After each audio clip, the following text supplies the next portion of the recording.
All right, good evening. I would like to call this meeting to order and announce that this meeting in the Seguin Independent School District has been duly called and that notice of this meeting has been posted in accordance with the Texas Open Meetings Act, Section 551.043 of the Texas Government Code.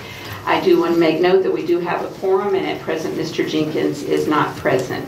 Ms. Moreno, would you lead us in the pledges this evening, please? Pledge allegiance to the flag of the United States of America and to the republic for which it stands, one nation, under God, indivisible, with liberty and justice for all. Honor the Texas flag. I pledge allegiance to thee, Texas, one state under God, one and indivisible.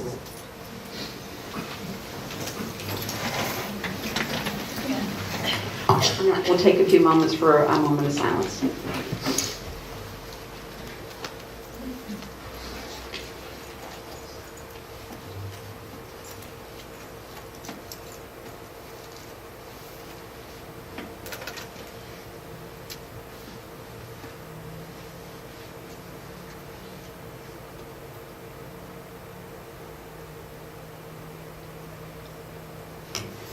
Okay, thank you, and I'm happy to see everybody here this evening, and I want to extend a greeting to all of our new Board of Trustee members sitting up here for the first time. Welcome, and we'll head right on into it with Dr. Gutierrez's superintendent announcements.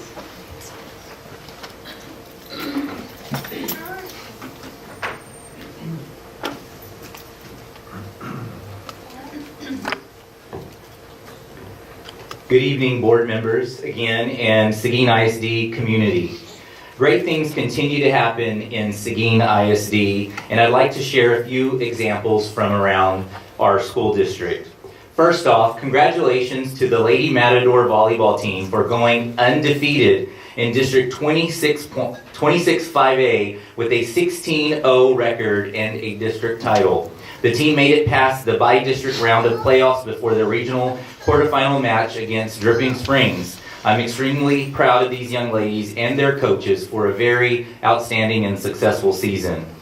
Conversely, the Matador football team had a tremendous season, earning a co-district championship and making the playoffs for the first time in 12 years, since 2006. Unfortunately, their season came to an end in the by-district playoff game against Georgetown. Nevertheless, we are proud of our players and coaches for their successes this season.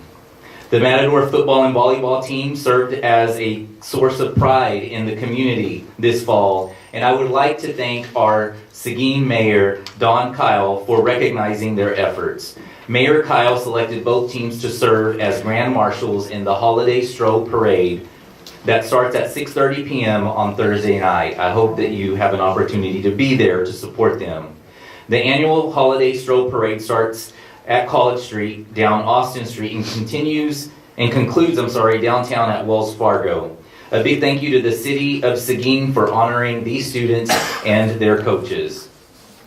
Cadets in the Seguin High School Navy JRTOC program hosted the annual Veterans Day ceremony on November the 12th. I want to thank Commander Robertson for the invitation and especially thank him for having the event indoors this year as the weather wasn't agreeable. His cadets did an outstanding job, and it was a privilege to recognize the Seguin ISD employees who served our country and now serve the students in the classrooms, on school buses, and various roles throughout the school district. Last night, we hosted the fall State of the District presentation in the Performing Arts Center. I appreciate our trustees who attended, as well as community members who took time to learn about what is happening in Seguin ISD. Several members of the Superintendent Student Advisory Team were in attendance, along with their parents, and several students shared their own personal experiences and perspectives on several programs such as LINK, AVID, Early College High School, CTE, High School Credit in Middle School, and so much more. Today was a special one in Seguin ISD, and always much appreciated by our educators who applied for Seguin Education Foundation grants. With the help of the Matador Band, members of SEF awarded 25 grants totaling more than $75,000 to help fund unique educational programs for our students. The reactions of the recipients were absolutely priceless. Special thanks to SEF members including Cindy Thomas Jimenez, Linda Duncan, Katie Edwards, Krista Moreno, Michelle De Leon, and Randy Rogers for taking time out of their day to put smiles on the faces of our recipients. Thank you all so much for your continued support.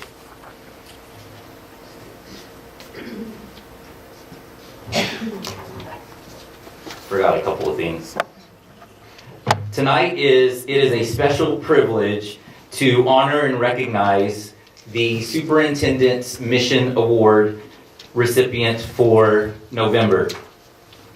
This individual makes a tremendous impact on her students day in and day out. The purpose of the Superintendent Award is to recognize those who cultivate, inspire, and empower their students to prepare them to be exceptional students as well as exceptional citizens. Please join me in recognizing this individual who has drive for continuing education and striving to be a better teacher for her students. She took part in the Writing Academy at Texas State, where she developed a love for literacy. She took her skills back to her campus and moved from being a science teacher to a self-contained teacher teaching all contents. She rose to the challenge and is providing her students with an interactive literacy classroom across content areas. She is a member of our Leaders in Literacy team and on our ELAR textbook adoption teacher committee, and always is the first person to volunteer. Ladies and gentlemen, I am proud to announce this month's recipient of the Superintendent's Award, Ms. Veronica Perez.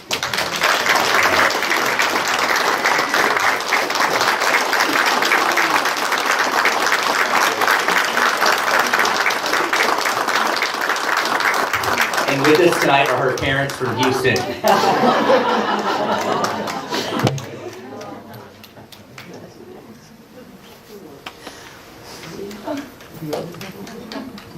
Thank you so much.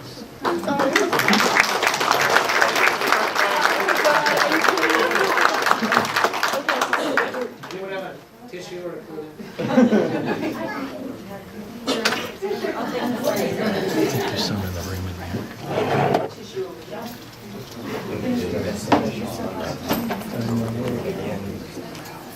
Thank you.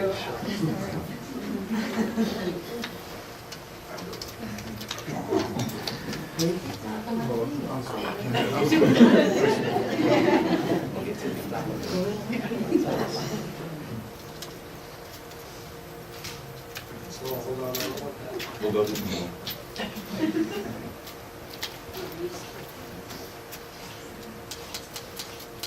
Oh my gosh, thank you. Thank you so much.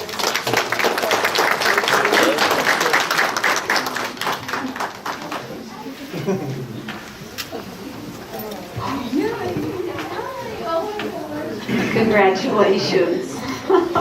And she wore the right color, so. All right, that's a hard act to follow. All right, moving on to our board member reports. Short and sweet, volleyball, football. I'm so proud of both of those teams. It's been an amazing year. The state of the district last night was very interesting. I was happy to see how the students were so involved in the presentations. They did a great job. And other than that, I was involved with the Seguin Education Foundation with the grants. I think we had 57 grants that were submitted. And do you remember, Ms. Duncan, how many we actually gave out? Was it about 20, 25, somewhere in that area? But $75,000 is definitely something for us to be happy about. All right, I'll pass it on down to Ms. Duncan. Thank you. Right after the election, I was honored to get invited to go to Kinnicky Elementary to their Veterans Day celebration. It was so wonderful to see the children and singing and doing their program. Also took in a Matador basketball game, men's basketball game. Attended the Seguin Education Foundation meeting. Also the State of the District last night, which was phenomenal. Thank you, Dr. Gutierrez. And the students who spoke were very well spoken, and I was very proud of them. To just get up and extemporaneously speak is not an easy thing to do, so kudos to them. And then today, again with the Seguin Education Foundation grant presentation. It's always a great day to be a Matador when that happens, but just to see, I think at the high school, one of the last presentations we did, that teacher was just so elated. She cried, she cheered, and everyone knew we were there, I think, in the building after that. So thank you. That's all I have. Ms. Crittenden?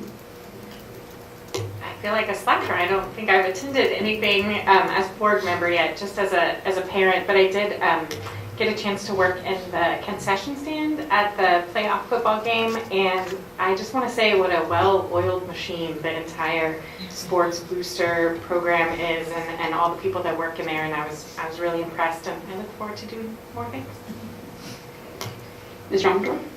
I attended a facilities committee meeting where we discussed the buildings, and hopefully sooner than later, I hope we will make an announcement of some sort. Mr. Jenkins? I attended a few playoff football games, and I did attend in the first part of November the Seguin Mariachi fundraiser, the turkey and dressing fundraiser. Pretty amazing, by the way. And I was a little disappointed I didn't get to go to their competition this year in November, but hopefully I'll get to make some more. Also went to the State of the District, and I was very impressed with what's going on in the district right now. Everybody should be proud. Thank you. Ms. Moreno? I attended several of the veterans programs that were presented, the one at the Rodriguez Elementary and then the one at Seguin High School. I was here for the swearing in on November the 17th or 16th, whatever day that was, and we all had a great time. And also I was at the State of the District, and again, kudos to those kids. They did a fantastic job. The show should go on the road, Dr. Gutierrez. All right, Mr. Guerra? I also attended the State of the District, the presentation last night, and I was very impressed with the children that actually went up there and did a presentation in front of the audience. So it's a good learning experience for the kids. At that age, I was very impressed. And once again, that's one of the things that lets the community know all the positive things one of the positive things that is going on in the school district, and focusing on that.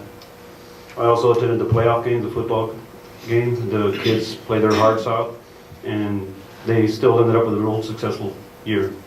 So hopefully they'll repeat it next year. All right, thank you, everybody.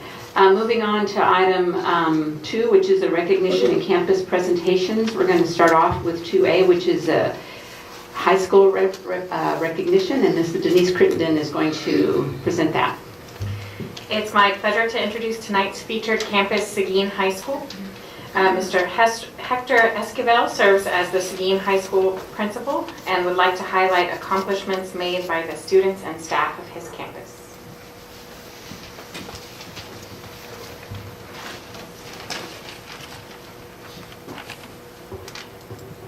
I would like to announce that my parents are not here, but you can still cheer us loud. Madam President, Dr. Gutierrez, Board of Trustees, this evening I am extremely excited to present the talents of so many Matadors who have collaborated to produce a video that you're going to see that's pretty awesome. This production was produced entirely by students under the guidance of Ms. Liz Pumphrey, which is their journalism teacher, so very proud of that. I don't know if any of them are in the stands or here today, but anyway, they did a magnificent job. I think that the success of Seguin High School is pretty well documented in local media, also in our social media, campus, district, so, but I think the important thing is to actually hear from the most important client, the student, and what it means to them to be successful, or what we call building a culture of winning. So, however, well, ladies and gentlemen, I present to you building a culture of winning. Enjoy.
as you can see with kids like that, why wouldn't I have the best job in the world? That's pretty awesome. I do want to point out, he probably doesn't remember this, but I was on that interview committee that interviewed Coach Bush, and I remember something he said that I wrote down in his interview, and I'm going to read that back to you real quick. He said, "Culture drives expectations and beliefs. Expectations and beliefs drive behavior. Behavior drives habits, and habits drive the future." So that is what I feel is occurring as a result of our extracurricular, activities, our students winning. It develops a mindset that we can win at anything that we set ourselves to do as Matadors. So I'm confident that this culture of winning will translate to winning in the classroom, where it really, really matters for a lot of our Matadors and their future to come. So I'd like to thank the Board of Trustees, Dr. Gutierrez, and obviously the wonderful SISD administration staff that's always on our campus helping us get better, and we really appreciate that. And also, I want to thank the SHS team. I mean, we work a lot, but as you can see with these kids, it doesn't even seem like a job. Although we work really hard, but it doesn't seem like a job sometimes. But and we feel that every day is a great day to be a Matador. Thank you very much.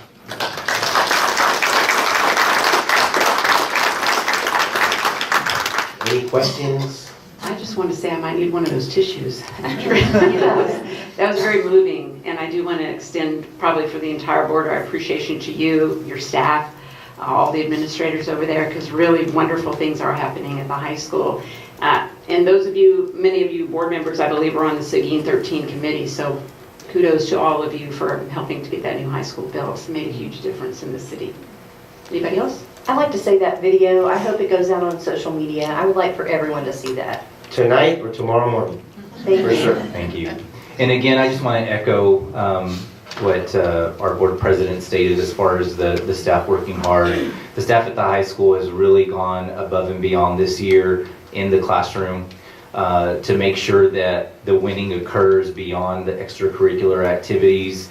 And I have full confidence and faith that we will see the fruits of their labors later, because they are, I thought that they were working hard last year, but the level of expectations went up just a tad, but they have gone up a lot more this year, and they're rising to them, and I'm just really proud of the work that you and your team are doing at the high school. Thank y'all. And we thank you. Thank you very much. Thank you.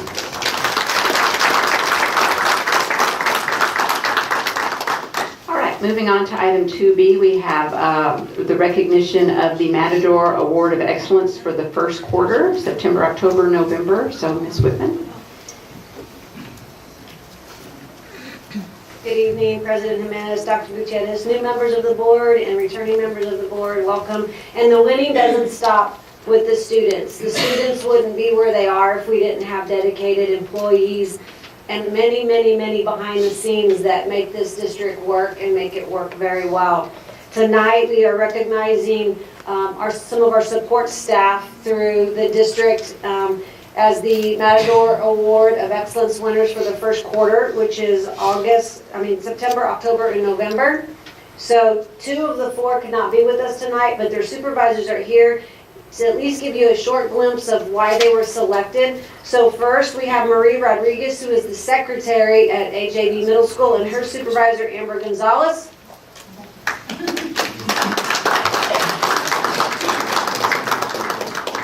Just to give us a glimpse on why Marie was recognized and how excited she was today to get that award. So everybody that goes onto a campus knows the person that actually runs a school is your school secretary. And so Marie is itty bitty, she's teeny tiny, and she loves everything pink and sparkly. And so when I wrote this about her, I put that she is the pink sparkly glue that holds our campus together. She does everything and anything, goes above and beyond for everything. She is the first face that you see when you come into the campus, and she's always smiling and always willing to help. So she was very sad that she couldn't be here tonight. She had an obligation with her son, but she's just phenomenal, and we just appreciated her so much as an admin team that we wanted to nominate her for this award. So I will accept it on her behalf. Thank you.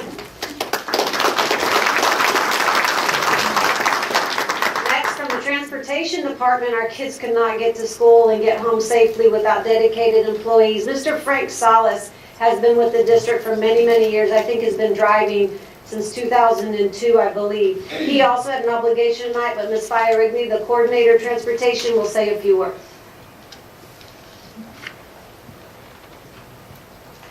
Good evening. Frank, there are 85 to 90 employees at Transportation Department, so it's hard to pick just one every quarter. But the office staff met and we decided on Frank Salas. He has been driving for Seguin ISD since about 2002, and he's driven just about every route that there is, and last several years he drives the teen parent bus. But this year, teen parent kind of got a slow start, and there's only a couple of girls, so we just kind of pull him where we need him, and he lets us do this. So, but he's a great help to us, and he's helped us out where we've needed him, when we've needed him. He's very reliable, very dependable, and he was our choice this quarter. Thank you.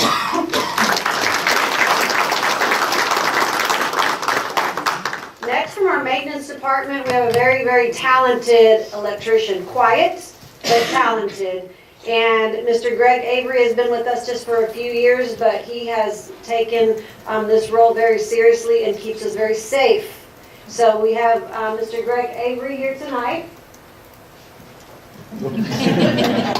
See how quiet he is?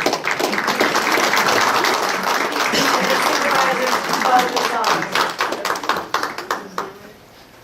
Good evening, everyone. Madam President, Dr. Gutierrez, Board of Trustees. My name is Robert Bo Gonzalez. I'm your Seguin ISD Maintenance Coordinator. I have the honor to introduce you to Robert Greg Avery. He's been with us for a short 2 years, but these past 2 years, we had nobody more dedicated, more loyal, and more knowledgeable for this job that he is. We greatly appreciate you, Greg Avery, and thank you very much for being a part of our team. Thank you.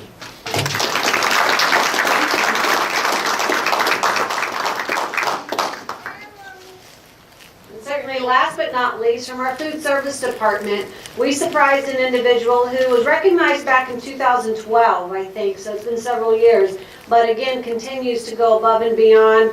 The food service manager and proud mama of the Gazette reporter, we have Miss Carrie Frazier.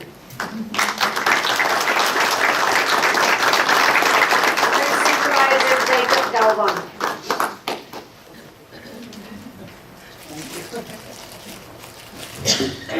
Good evening, Seguin ISD administration, members of the board, and community. It's with honor to present our Child Nutrition Department's Matador of the Quarter to Miss Carrie Frazier. She's been with the department for several years. She's worked at many campuses. She's managed all sorts of staff and served many meals to many different children, and she always does it with a smile on her face. Anything that we can throw at her, she takes it and turns it into gold. So it's my pleasure to have her up here standing with me because she's a great example of what Seguin ISD is all about. She actually went to HEB camp with Wyatt this year as well, and the first time that we formally did it, and it was a great success. It was wonderful, fantastic. There was nothing but praise that I heard of, so it's my pleasure to present our award to Miss Carrie Frazier.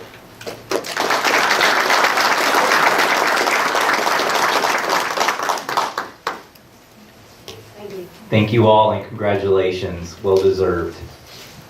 And thank you, Ms. Frazier and Mr. Avery, for taking time out of your evening, for allowing us to honor you this evening. All right, moving on to item 2C, we have student, staff, board, community recognition. And we're going to start off with the Seguin ISD LLF,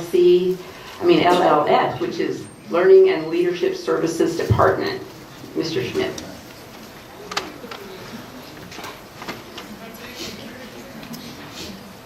Good evening, Board President Thomas Jimenez, members of the board, Dr. Gutierrez. I'm very excited tonight. I know we have 4 new members of the board, and we really wanted to take this opportunity to introduce the whole board to our newly expanded Learning and Leadership Services Department. Really kind of give you the chance to get to know them, hear a little bit about what it is that we do, and really without further ado, I'm going to start. The first person that I'd like to be able to call up is my secretary, Ms. Claudia Whitaker. Once again, echoing what it was, echoing what Ms. Gonzalez said, if principal secretary runs the campus, y'all know what my secretary does, Ms. Whitaker, with this department. She's been here about 5 times as long as me, that's 5 years, and really couldn't do what it is that I do without her. Just a little bit about myself. Basically what we're going to do is to just quickly talk about what our top 3 working priorities are and kind of go down the line. So one of the things that I've been doing this year is to be responsible for principal appraisals with really using the TPES appraisal system, which is a different appraisal system than we've used in the past. I've also been monitoring our RTI implementation as laid out in our targeted improvement plan, something that we've really focused some resources on and we believe can help students to be more successful. And also I collaborate with the department, the LLS department, who you're about to meet, to make sure that we're covering all of our bases with this SISD strategic plan that was passed last March. So really what I'd like to do now is to invite Dr. Venus Valenta to come up. Dr. Valenta is the Director of Elementary and Multilingual Education. Allison Pape, Director of Secondary Education and Advanced Academics. Cindy Borden, Director of Federal Programs and Accountability. Halsey Martin-Dean, Director of Special Education. And Donica Murillo, Director of Professional Learning. And I'm going to let them step up and tell you what they're working on currently. And before they get started, it's in board book, but it states that for a couple of years this was really a skeleton crew. So all of the work that is outlined in that document that has been provided was being done by just a couple of people in that department. So the level of support that was being provided to our campuses was rather limited. And we paid the price as a result academically. But I think if you were to ask any of the principals about the level of support over the last couple of years, since last year as we filled these positions, I think that they would be able to tell you that they are receiving a higher level of support with RTI, with special education, with PLCs, with instruction, through weekly check-ins with Jason and Mark.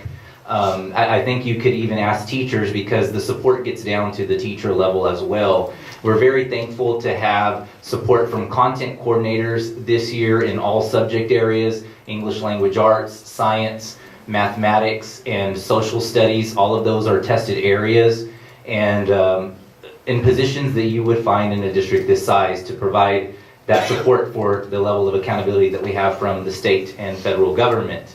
I'm really excited about the work that they're doing, really proud of the work they're doing. They come from varying levels of experiences from the principal level, assistant principal level, instructional coach level. They've all had various experiences that they bring to the table and have really evolved and turned into a power team.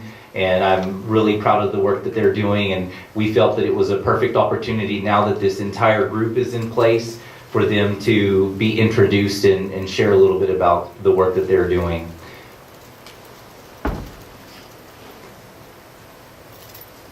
Hi, my name is Venus Valenta. Again, I'm the Director of Elementary and Multilingual Education. My top 3 priorities currently are the monitoring of iStation usage by campus.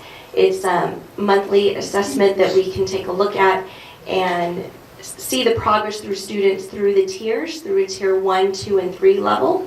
Number 2 would also be our dual language environmental checklist. With the implementation of dual language, we're looking for certain components in our classroom environments, and so we use a checklist and we provide feedback to principals and teachers when we conduct our walkthroughs using that checklist for multilingual. And also excuse me, partnership with Texas Lutheran University and helping to recruit and trying to get some bilingual teachers that are ready to serve our district, along with the department chair of the World Languages Department at TLU, and really just developing a partnership and seeing if perhaps some of those Spanish majors would like to come and explore the opportunities here in Seguin with various employment opportunities. Thank you. Hello, I'm Allison Pate, the Director of Secondary and Advanced Academics. So my 3 priorities, the first is working with the GT and Advanced Academics Task Force, and we are in the 2nd year of the task force meeting and developing a 3-year plan. So that's a large priority for me, is to make sure that that plan is developed and then implemented. For the secondary campuses, a second priority is implementation of the ICLE's Rigor Relevance Framework. It's a national organization that we're working with and have a consultant that is providing support at our 3 secondary campuses. So I'm helping to coordinate those efforts and working with those campuses and making sure that that implementation is happening. And the third priority is working closely with the school improvement officer, Mr. Cantu and Mr. Schmidt as well, with supporting the weekly check-in meetings. As Mr. Schmidt had mentioned, 2 of the campuses that are weekly meetings are secondary campuses. So that is a large priority as well, is coordinating those check-in meetings, working on the agendas, and again, following through with implementation of things that are discussed at those meetings. Thank you. Good evening. My name is Cindy Borden, and I'm the Director of Accountability. And my 3 main projects here with Seguin ISD, first of all, I am the manager of the federal programs, and that includes all of the title grants that we have. I work with all of our campus principals at the elementary level. They are the campuses that receive the title funds. I make sure that they are staying in compliance and that we meet the terms of the grant. The second thing I do for the district is I serve as the district testing coordinator. So I get to handle all of the STAR tests, the STAR 2, the TELPUS tests. I also work with credit by exam as well. And then I guess my third main priority is I work with Mark Cantu, the school improvement officer. I work with him to make sure the campus had their improvement plans up and running, and I provide data and we look at accountability. So those are my 3 priorities.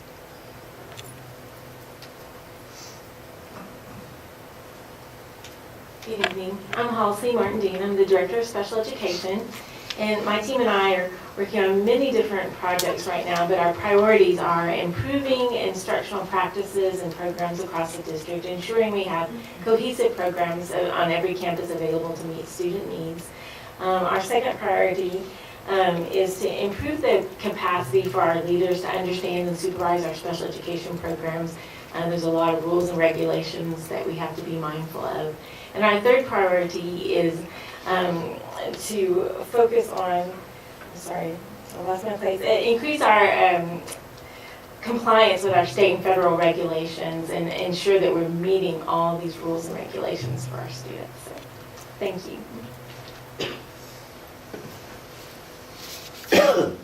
Good evening. My name is Donna Camurillo, and I am the Director of Professional Learning. So my top 3 priorities are, number 1, to coordinate professional learning opportunities with coordinators, our content area coordinators, our directors, principals, and really provide opportunities for teachers in the form of workshops, trainings, book studies, so that they can enhance their learning. And within the next month, we will start laying the groundwork for our 2019 Summer Symposium, where our teachers will have the opportunity to, again, continue to grow their toolbox through various sessions and workshops. My second priority is to, sorry, I kind of lost my place too, like Halsey, is to support new teachers and mentors. We've restructured our mentoring program, and so now we're better able to support our new teachers and the mentors through after-school meetings and full-day district pullouts so that they're able to work on their goals and get some lesson planning done and really get a sense of how to better serve their students in the classroom. And my third priority is to analyze the data that we get back from our surveys after we have professional learning opportunities and really look for some trends and patterns to better support the teachers in the district with future learning opportunities. Thank you.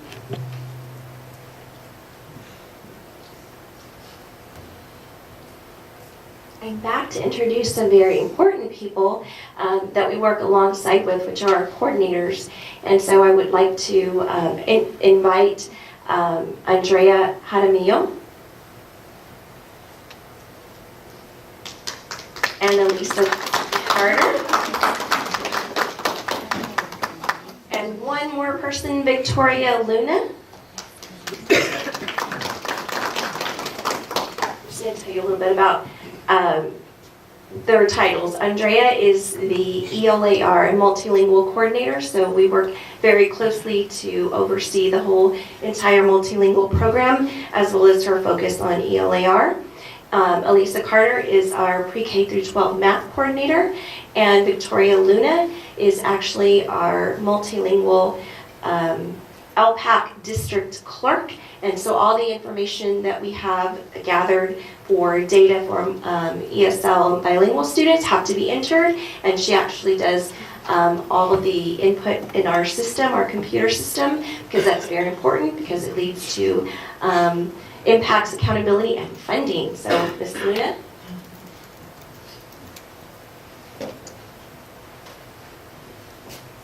Board of Trustees, Dr. Gutierrez, I just want to say thank you for this opportunity. I was formerly a LPAC clerk at our secondary level and was recently approached for this position.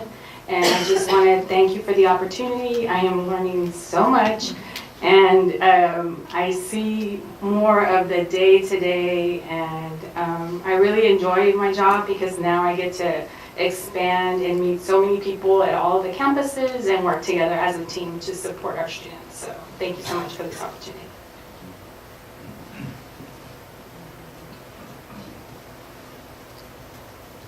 Good evening, I'm Elisa Carter. I'm the district math coordinator. And above all, it's not written on here, my priority is Seguin ISD students. I want you to know that first and foremost. My first priority this year, we revamped all of the instructional frameworks for each of the subject areas. And so my priority is to make sure that that is maintained and put in place with fidelity.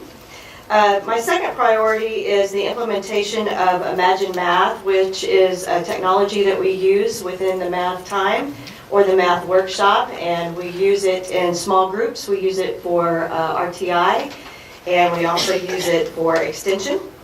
And then my third priority is the implementation of TEMI, which is the Texas Early Math Initiative. And what that does is really assesses and monitors students in K through 2 on their acquisition of math skills. And it also lets us know who is at risk and who we need to focus on. Thank you.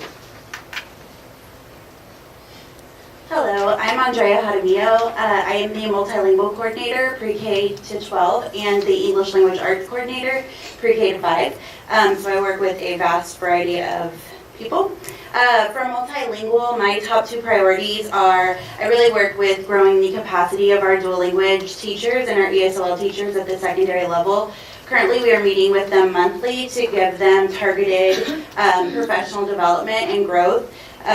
We are using a book called 7 Steps to a Language-Rich Interactive Classroom that is based on providing the best L strategies to students. So we're currently working on that. And then my second priority for multilingual is to ensure compliance, along with Ms. Luna, on our new LPAC procedures that we are creating based on our revision of Chapter 89. That is the law that we have to follow in the multilingual department.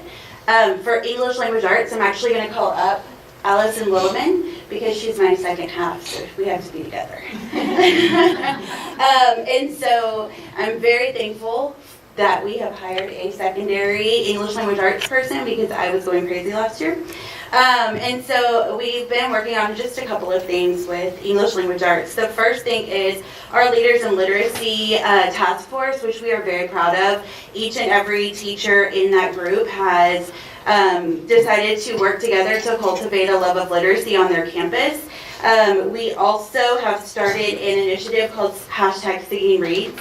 And within that initiative, we are again bringing that love of literacy into the classroom and working closely with Dr. Gutierrez to, I guess, employ our teachers and our principals in that love of reading. And everybody loves to be read aloud too, so we're very excited about that.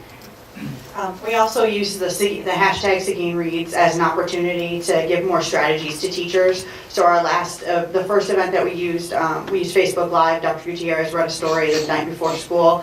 And then our second event, we used Flipgrid so that students across the district would be able to communicate with each other and collaborate and talk and have good text-based discussions based on the book. So we're not only using Seguin Reads as cultivating a love of literacy, we're also using it as a way to throw in some more strategies for our teachers to use.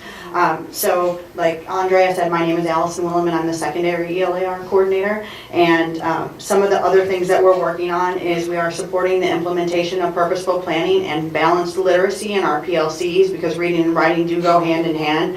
So breaking the idea of reading is over here and writing is over here, especially with the new TEKs that are coming out. We are working together to facilitate Proclamation 2019, which we will be giving you more information as time goes on. But this is from Texas Education Agency, which addresses K-8 instructional material adoption for English language arts and reading, Spanish language arts and reading, handwriting, spelling, and English language learner acquisition class. So that will be coming. And then we are also working to develop a district-wide interdisciplinary literacy plan. And right now we're meeting monthly with lead teachers, pre-K to 12, to determine across the curriculum what are the skills that our students are able to do pre-K to 12th grade as far as writing goes, so we can have that cemented and rolled out next year so that we can continue cultivating this idea of reading and writing go hand in hand everywhere. Thank you. Almost there. We have two more very important individuals we want to call up, and that is James Diaz, our first ever pre-K-12 social studies. Yeah. And also Ms. Nilda Bella, who is our pre-K-12 science coordinator. Great introduction. Good evening. My name is James Diaz. I serve as the instructional coordinator for social studies and for gifted and talented. My three priorities are support the implementation of purposeful planning and PLCs. You heard a lot about that tonight, but really what that is getting all our teachers moving in the same direction for focused instruction. One of the things that Dr. Gutierrez has been a champion for us during this time, establish a social studies instructional framework. What that means is we're looking at high impact strategies that are research based, that yes, yield or build to yield higher test scores, but really to foster a love of learning and grow learners for kids. Finally, I'm looking to establish or support the implementation of the GT task force recommendations. Those of you who are part of task force and are serving them, Ms. Critton, I know you're with us. Ms. Pape gives us a lion's share of work and research. And I'm glad she does that, because we're looking at what high functioning GT programs are doing and then seeing where we can grow as a district. So I'm very happy to be part of that. Thank you. Hello, good evening. My name is Nilda Bella. I am the science coordinator for the district. And my three initiatives this year, like James and Allison mentioned, we are supporting the implementation of the purposeful planning during PLCs. So we go to campuses, usually after school when they have PLCs, and we're just there as support and giving ideas and suggestions to help them grow. My second initiative is to plan and organize a science fair, and also phasing that out into a STEAM/STEM fair. So we're working on that throughout the year. And lastly, attend professional learning to enhance the STEM program district-wide. Thank you. I'm back. I don't have more to say, but I have one last person that I would like y'all to meet. Kathy Courts. Kathy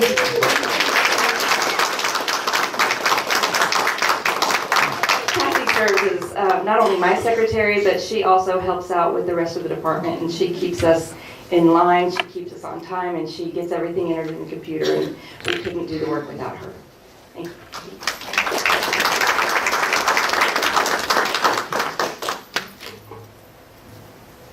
Thank you all, and I really do want to commend the coordinators for the work. They are right there in the trenches with teachers, having conversations, helping to build their capacity.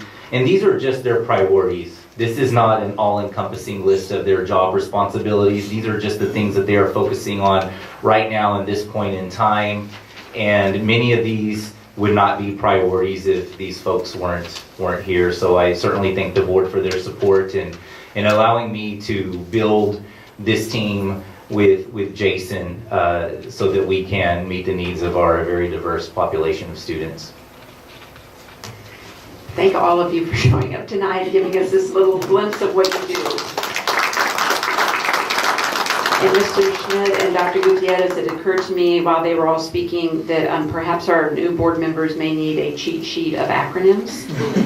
And when you put that together, I'd like a copy of that as well. Yes, ma'am. Okay.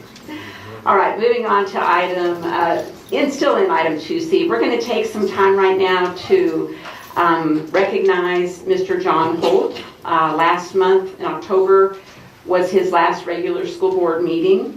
And he was with the district for 4 years, serving as a member of this board. And I think he is inarguably one of the biggest supporters of the students of Seguin ISD. I'd like to thank his daughters. I think they're both there, 2 daughters, and his wife for being here this evening as well. And I just want to personally thank Mr. Holt for serving as a trustee for the last 4 years, and this plaque is going to recognize that effort. Mr. Holt certainly went above and beyond. And just like I thanked the previous board, thank you, Mr. Holt, for giving me the opportunity to come in and serve this community again. It was a life changer for me, for the better, and to be able to have a role in bringing me to Seguin. I will forever be thankful for, and forever be thankful for the service that you provided to Seguin, not only while I was here, but for the 3 years prior as well. So at this time, Mr. Holt, I'd like to recognize you with this plaque.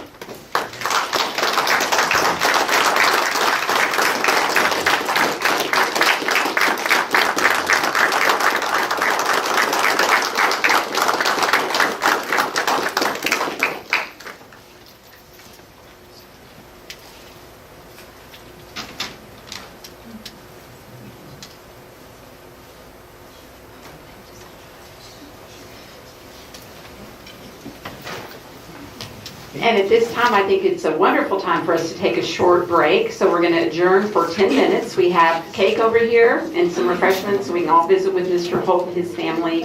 And we'll try to reconvene about 7:33. Right now it's 7:23. Thank you.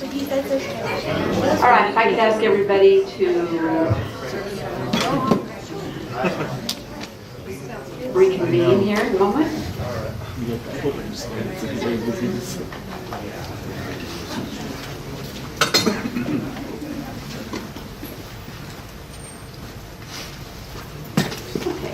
All right, it is 7:35, and at this point we will reconvene. The next section on the agenda is audience with the board, which is where we designated time for audience participation at the beginning of each board meeting to hear persons who desire to make comments. We had nobody sign up this evening, so I'm going to move on to item 4. Item 4 is our closed session. The board will adjourn into closed session pursuant to the following sections of the Texas Open Meetings Act. Texas Government Code Section 551.071, 551.074, 551.129, consultation with legal counsel addressing a including possible telephone consultation with legal counsel as necessary to address legal concerns, implications, and answer any legal questions regarding posted agenda items. And Texas Government Code Section 551.074 to discuss personnel matters including appointment, employment, evaluation, reassignment duties, discipline or dismissal of an employee. And we will be looking at proposed recommendation for termination of Chapter 21 term contract employee. So we will go into closed session. Right now it is 7:36. All right, it is now 8:17 and we will reconvene to open session. Madam President, I move to propose termination of a Chapter 21 term contract employee as discussed in closed session. Okay, I have a motion to recommend to accept the proposed recommendation for termination of Chapter 21 term contract employee as discussed in closed session. Do I hear a second? I'll second. I have a second from Mr. Jenkins. Any further discussion? Not all in favor, raise your right hand. Opposed, same sign. Motion carries 7-0. All right, moving on to item 6, which are our reports and information items. And we will start off with Mr. Cantu. He's going to discuss our performance-based monitoring analysis system. There's one of those acronyms. Is it PIM? How do you say it? Do you just say PM? PBMS. PBMS, okay. So, Madam President, members of the board, Dr. Gutierrez, this evening I'm going to spend just a couple of minutes to review our latest PBMAS results. So I have in the past, knowing that 4 members are new, I'm going to take a little bit more time, but I'm not going to go into in-depth conversation about what this means. So what I will say is that every year the state monitors school districts with PBMAS. What PBMAS is doing is it's monitoring those 4 programs that you see listed there. So ESSA, which is our federal funds, and so it monitors the performance of Title I students, which for us, we use our federal funds in the elementary, so it monitors performance of elementary students. Also migrant students. Our CTE program, it monitors performance of our special education department and program, and it monitors performance of our bilingual education and ESL programs. So then what the state does is once they look at all the data across the state, they assign what we call a stage. The closer to 0, the better.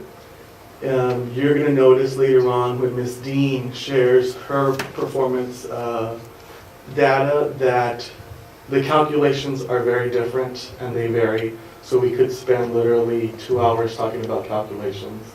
I think what's more important is to know how we did and then what we're going to do to move forward. So today is just about how we did. I have previously shared with you the plan that was created from a TEA visit that relates directly to this. So as I share with you the results, please know, and we will share with you all the plan of what we're doing to move forward to get to a stage 0 in all of these. So as you can see on there, our staging ranged from a 1 to a 3. We didn't have a 0. The goal is to be a 0. That means that you are as close as possible to what the state says is the norm. So to give you an example, in CTE, all of them measure a lot of STAR performance. So this is STAR performance for students in those programs. So at CTE, we look at our high school students that are enrolled in CTE courses. How did they do on STAR? There's other measures, but that's the biggest one. You want to be close to a 0 because a 0 means that they're probably performing between 100% and 70%. And each cut point is very different. And that's what I'm saying. I'm not going to go into all the different cut points. A stage 1 means that the performance was a little bit worse than that. So somewhere maybe in the 60s as rated on STAR. A stage 3 is probably in the 50s. And a stage 4 is probably 40 to 0%. So that's why we want to be close to 0 as possible for all of these. So ESSA, which is Title I, stage 1, CTE is stage 2, special ed stage 2, and then bilingual ESL stage 3. So just by looking at that, you can tell that the lowest performance is in bilingual ESL. And so that speaks to why there was a huge push, not only from Dr. Gutierrez, but from the team that he's gathered and the stakeholders and Seguin ISD to really change our bilingual program as a result of this. What I will also share before we go into longitudinal data is that this is what we call a lagging indicator. In other words, that this data is always a year behind. So this is measuring performance from last school year. So the things that we're doing today, and they will continue to do the rest of the school year, we won't see the results of that until the following year when we get rated. So it's always a year behind. So now you can see a history of how Seguin ISD has performed from 2013 until 2018 when this was released. Again, knowing that this is a year late. It does say 2018 because it was released in November, based on the previous STAR results and other measures that it measures. Bilingual ESL, you can see it's gone from a 2 to a 3 to a 2 to a 3, and we've stayed at a 3. Again, hopefully, what we want to see is as our dual language program not only launches, but then it becomes systemic, and several students begin to go through that program in their entirety, not just kinder first, but really when it begins to affect them in terms of STAR, we'll begin to see those results. We want to see them sooner, so there are things that we can do in the meantime as far as ESL performance at the high school and middle school, but the students that we're impacting the most and where our investment is right now is in kinder, and unfortunately this is not measuring kinder performance. Does that make sense? CTE, we've been at a 4 and almost consistently. We just dropped to a 2, which is a huge celebration. Again, a 2 we're not saying is acceptable, but it's more, it's a lot better than a 4, and we want to aim to a 0. Again, this talks to the trend of what we're seeing with our CTE programs. So our students who enrolled in CTE are performing better than previous years compared to STAR. They also look at dropout, they also look at graduation rates, but I'm mainly speaking to STAR because those are most of the indicators. So that's a huge celebration for CTE. So we want to see is that continued progress in CTE. ESEA, which was, again, it's our title money, it's our federal dollars, so this measures our performance. The OK means that we were at 0, we want to be there again. You can see though that since 2016 we have been a 1, so nothing to panic about, but it's not at a 0, we want it to be a 0. So again, our title dollars are being invested in the elementary, and so that's student performance at the elementary. And then finally, special education, you can see it was a 3 for a couple of years, it went to 2, went down to a 1 for a couple of years, it went back up to a 2. So something that we don't want, but as Ms. Dean explains later, you'll see part of why it is a 2 and then what we're doing to correct that. I'm not going to go into the detailed plan. We will share that in upcoming meetings, but just know that every single program, and you've heard all the directors and the coordinators, we're working very closely with the schools to ensure academic performance for students is key, it's number 1. So any questions about our results for this year? Yes, sir. How do we compare to other districts in our area? I think if you look across the state, we always see higher rates as far as staging in bilingual ESL and special education. So it's a statewide issue.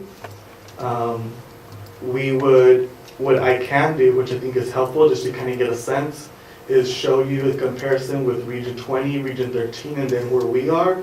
But it's not going to be off. If it's off a couple of percentage points, which ends up being possibly a stage. But the only way that we're going to be, or we're going to see a huge difference, is about 10-point gaps. And we're, within our region, we're right around where others are, which is not necessarily good, but it's not worse than our surrounding regions. Thank you. Any other questions? All right, thank you, Mr. Cantu. We look forward to more information. Moving on to item 6B, our video scoreboard update. I think Mr. Jenkins had asked for this, so Mr. Hoffman. Good evening, Madam President, trustees, and Dr. Gutierrez. Tonight what I'd like to do is share some information with you regarding the video scoreboard advertising venture that we've undertaken over the past couple of years. I will hopefully answer some questions for you. We did include in your packet some exhibit items. Just to go back historically a little bit, the video scoreboard was installed in the fall of 2016. During that time, I believe we had 1 or 2 home games left.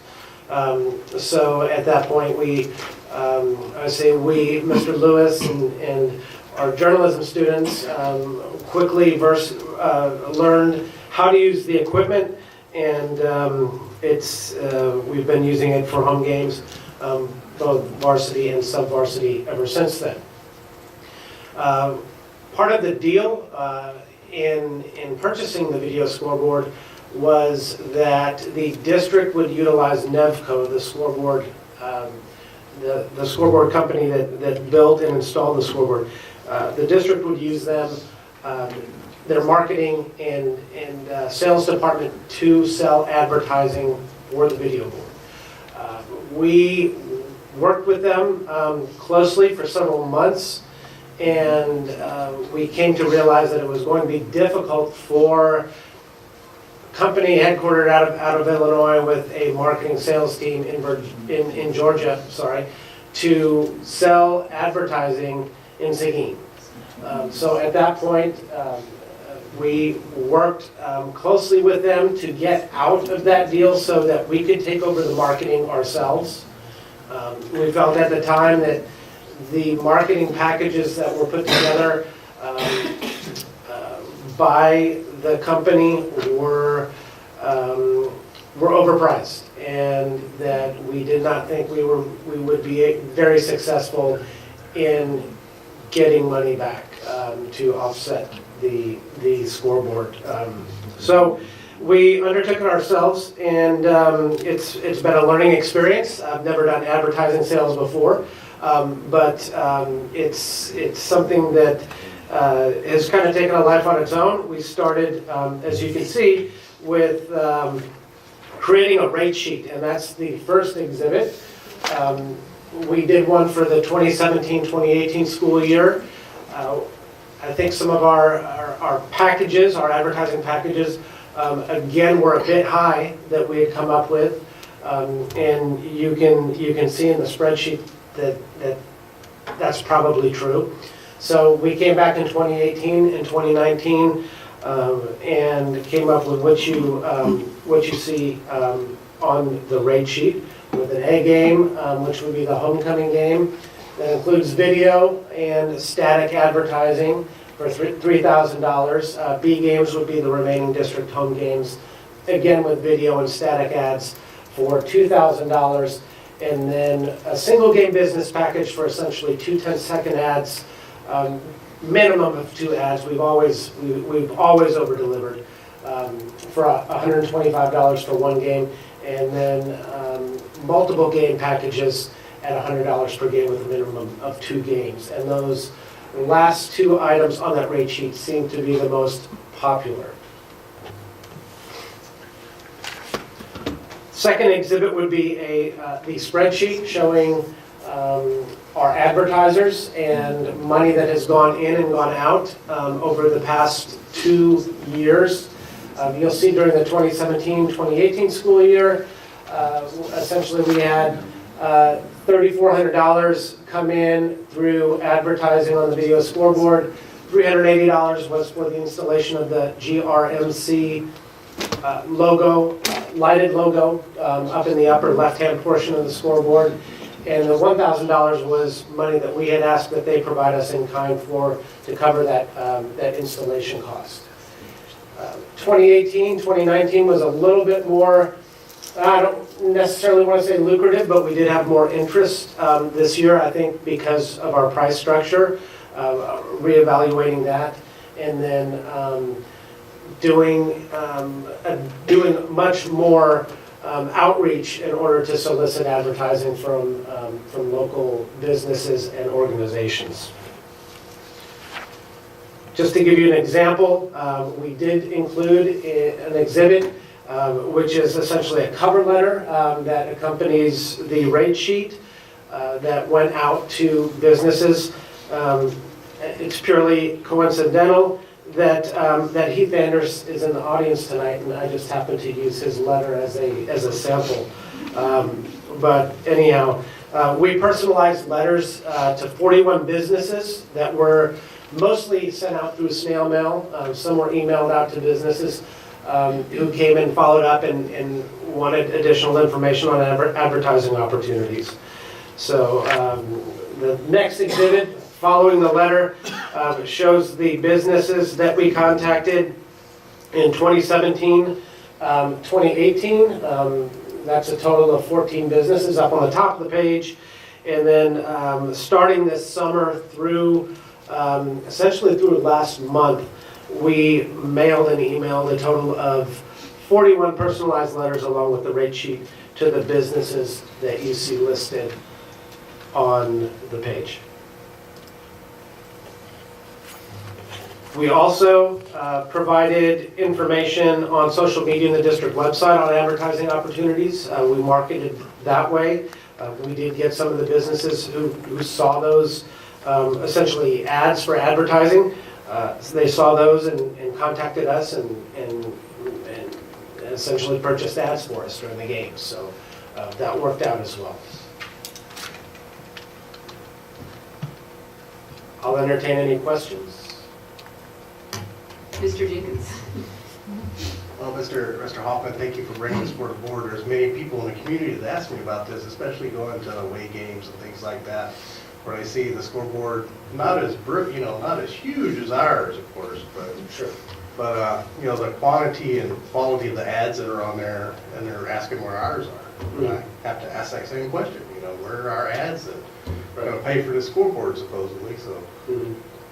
Now they'll know, and I know too. Thank you. Yes, sir. I will add that we did research back when we did take over the advertising for the video board. One neighboring district, as an example, and again, their rates seemed fairly high to us. So we felt that we were offering a fair value for the advertising that we were doing. I still have people who come in and say they've seen our rate sheet and they feel that it's too expensive for them. But again, we think we did our outreach and will continue to outreach, yielded more advertising this year. And I think most of the folks we worked with, hopefully they were happy with it. Hopefully they return again next year. And as a courtesy to those folks, we did run their ads during the playoff game free of charge, just as a thank you for supporting the Matadors this year and providing that support and that investment into the school. How did you go about pulling together this list of 41 businesses? Basically going through some of the businesses who expressed interest, and then taking the Chamber of Commerce membership guide and going through and trying to pick some of the top businesses that we felt might have advertising budgets and might be interested in reaching out and advertising. And we also wanted to try to keep it local as much as possible. I think if you look the first couple of years, we've essentially done local outreach, and to me, money's money, but if a business from a neighboring community were to advertise cars, for example, while we don't have any Seguin businesses advertising cars on the video board, that might rub some people the wrong way. But again, we try to do Seguin first. Okay, thank you. Thank you. Any further questions? I'd just like to say thank you, Sean, for all you do, and I'm glad to see that we are increasing our revenue off of it. That's good. Yes, sir. And hopefully with our football team doing as well as they did this year, maybe we'll have more advertisers this year. Thank you. So, thank you, sir. Great, thank you. All right, moving on to item C, which is information regarding the purchase of bleachers for Riesemeister Middle School through the Buy Board Purchasing Cooperative. Mr. Hillsberg.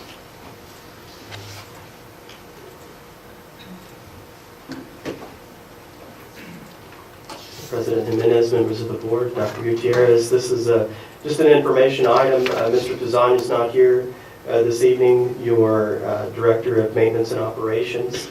So in his absence, if you should have any questions regarding the need for replacing bleachers at AJ Riesemeister, I'll certainly do my best to answer those questions. But what we're really doing here is using a purchasing cooperative as a means of making necessary repairs and replacements of those bleachers.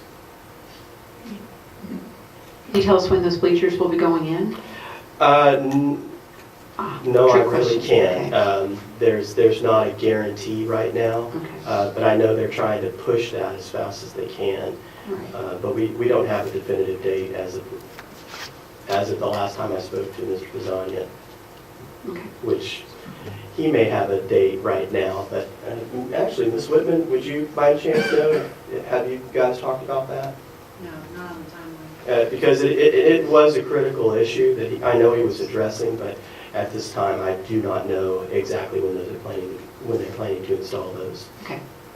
Are they going to be the same style, like push the button and they all come out? Apologize. I know that they are very similar in that, yes. I don't know that they're the exact same structure. Well, they could These be way back 1970. Yeah, right, yeah. Presumably the technology's better, but the materials are supposed to be an upgrade as well. Any further questions? Can you speak to where it comes out of the budget, where the money's coming from to pay for that? Sure. This actually qualifies under qualified zone academy bonds. We have some funds still unspent out of that $10 million that was awarded back in 2016. And so those identified funds can be used for this purpose, and that's what they'll be for. That's what we'll be using those. All right. Thank you. Okay. All right. All right, moving on to item 60, Matador Special Services Overview. Ms. Dean has a presentation for us. I know we've heard a lot about special ed in the news lately, not necessarily here, but across the state. So thanks. Madam President, Dr. Gutierrez, and board members, thank you for this opportunity to share information about my program. I love what I do. I love the team that I've built. We have over 30 employees in the Matador Special Services Department serving the children of Seguin ISD, and we love our children. We have some exceptional students that we work with on a day-to-day basis to improve their educational outcomes. So I'm glad to get to tell you a little bit about what we do. Special education may not be exactly what you think it is. It's changed a lot over the years. Hopefully I can get this to work. Okay, so we serve all students that reside in the Seguin ISD attendance zone who are found to be eligible for services. We serve students aged 3 through 22. In special education, you can stay longer than typically developing students. We also serve students with visual and auditory impairments from birth. So we provide a lot of service and support to students in this county. Special ed is a huge program. A wide variety of services and supports to children with all types of needs. It's very large and very complex.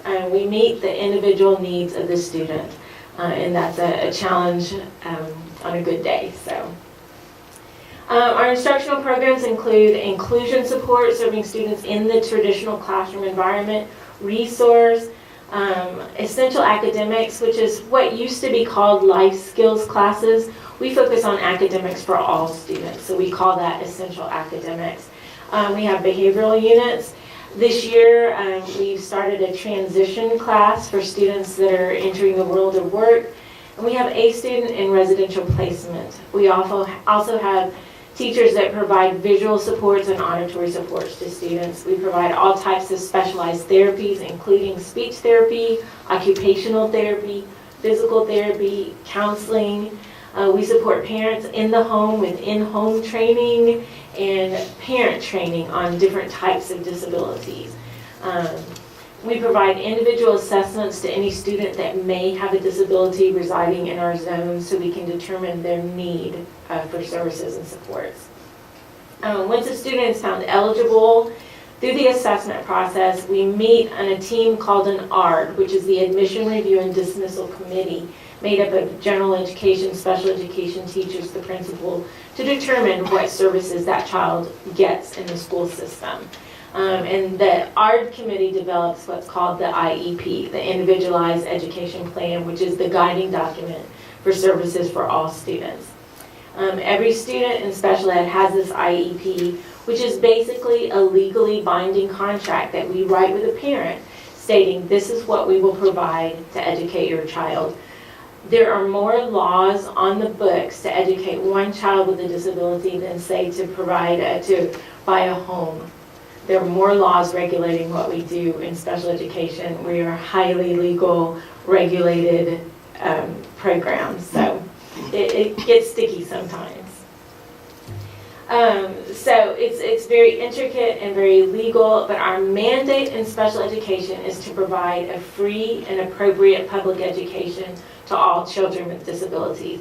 Free is easy, public education is easy, it's the appropriate. That's the word that we have a lot of trouble with, because what's appropriate to me might not be appropriate to you, might not be appropriate to other people. So that's the word that gets us in trouble with free, appropriate public education. And there's lots of room for different opinions there. So as of October 2017, our student count was 777. When I started in 2016, we were right at about the 600 mark. So we've gone up quite a bit. This is one of those controversial issues that's been in the news a lot. The state of Texas put a cap on special education programs. And in Seguin ISD, we had gotten down to a little better than 9% of our students receiving special education. We are back up to about 10.4% of our students receiving special education, which is in line with national averages of disabilities. So we are finding the children that we needed to have been serving all along. Next year, we're projecting that we'll have approximately 843 students in special education. As we're growing, it's an increased need for services and supports for students as our population grows. So we have magnet units set up for our essential academics classes at the elementary level. We do not have these programs on every campus. We have the magnet units for essential academics at Jefferson, Rodriguez, and Weinert. And we have our behavioral units right now housed at Vogel. These units provide behavioral support, social skills instruction, and a leveled reward system for students with behavioral needs. We manage the behaviors to get to the academic supports. Both programs serve students in what's called a self-contained setting. They pretty much stay in the classrooms all day with inclusion opportunities provided as tolerated by the students. We want them with their peers as much as possible. So compliance, special ed is largely governed by both state and federal rules. So we are very much compliance driven, very highly regulated. Compliance with our rules must be a component of any kind of special education program monitoring. And my team works very hard on compliance and monitoring. We have 3 art facilitators, a special ed coordinator, a behavior coordinator, as well as myself that we monitor these programs. Special ed is monitored by the state in many, many ways. we are very, very much a regulated program. We have what's called the state performance plan, which are about 5 indicators that we have to hit specific targets for. We have the performance-based monitoring and assessment system, who I'll talk about in a minute. And next year, they're going to be adding what's called disproportionality reports. So as you'll see in a moment, special education right now has about 16 PBMAS indicators. When they add disproportionality, we are going to go to about 121 indicators that they are regulating us on. So we're looking forward to that. It's going to be fun times. But this basically looks at, are we representing all groups in equal amounts in special education? Are we over-identified in any minority group in special education programs? We are also monitored through our complaints and due process hearings with the state. So we are a well-watched program. There are 16 indicators for SPED programs through the PBMAS system. If you'll notice, that's almost twice the amount of indicators that any other program has. Bilingual has 9, CTE 8, and ESSA 8. So we've already got twice as many, plus the other 3 monitoring systems to keep us in line. Each indicator assigned has a range from 0 to 4, 0 being the target we want to hit, 4 being not so good. So as you saw earlier, we showed you what stage of special ed has been in the past. We've gone from a 3 to a 1 in 16-17, a 1 in 17-18, and a stage 2 in 18-19. Now, the unusual feature there is it's based on a matrix, an overall score on each indicator. Our score from 17-18 to 18-19 did not change. We got the same score, but we went to a 2 because the rating scale that the state uses changed. It's based on multiple factors and analysis and regression analysis on state data that I can't explain why they decide to rate us a 1 or a 2. So we have not changed in how we're performing. The state overall changed their rating system. So that's good to know just in terms of what we're doing now. We're always aiming for the lowest score. We want to do the best we can. So here are the PBMAS results on indicator 1, the SPED star scores for grades 3 through 8. So in 2018 in math, we got a PL of 2, and reading ELA a 3, science a 3, social studies a 3, and writing a 3. And I gave you data from previous years if you want to review that in your packet. What's interesting about this to me is the state rate they want us to hit varies between 70% passing and 65% passing.